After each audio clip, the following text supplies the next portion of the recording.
भाई जो गुरु वचन पे डट गए, कट गए फंद 84 के। अब यहां से भाई और बहनों परमात्मा कबीर सागर को शुरू कर रहे हैं धर्मदास जी के जन्म मरण के प्रकरण को लेकर।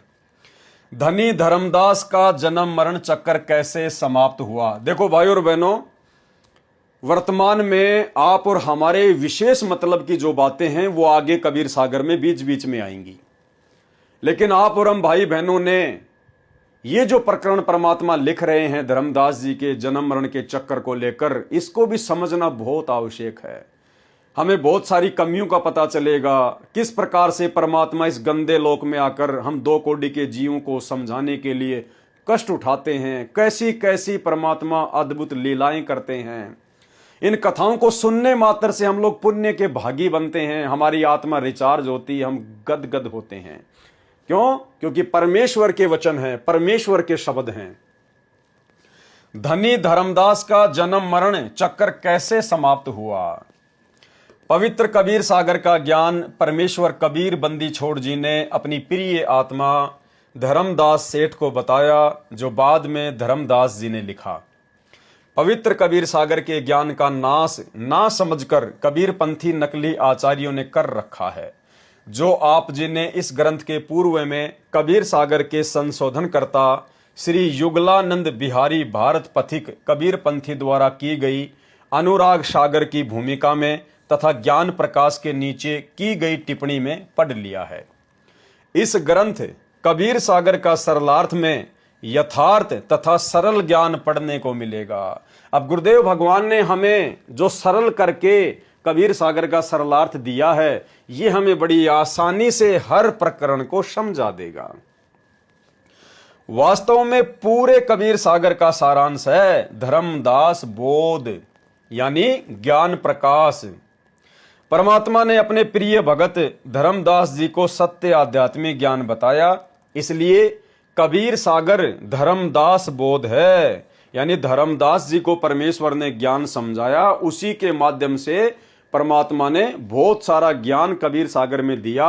तो मुख्य जो अध्याय है कबीर सागर का वो है धर्मदास बोध, यानी ज्ञान प्रकाश, और जिसका विस्तृत वर्णन है ज्ञान प्रकाश अध्याय में। जो छठा अध्याय है, सर्वप्रथम ज्ञान प्रकाश से कबीर सागर का सार लेता हूं।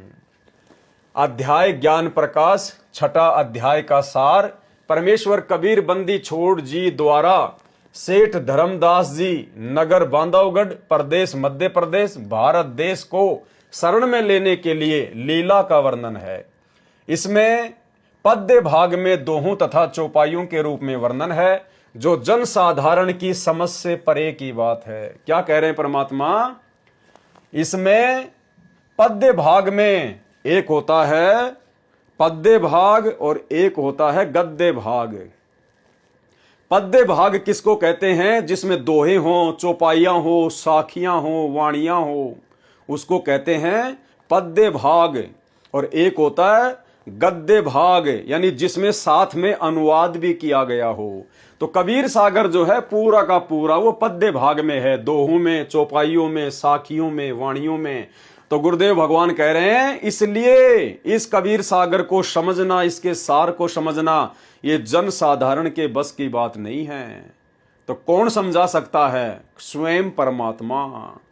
क्योंकि भाई और बहनों 21 ब्रह्मांड में तो सभी जन साधारण है, 21 ब्रह्मांड में तो सभी आत्मा हैं, सभी जीव हैं। दुर्गा भी जीव है, दुर्गा भी जन साधारण है परमेश्वर के आगे।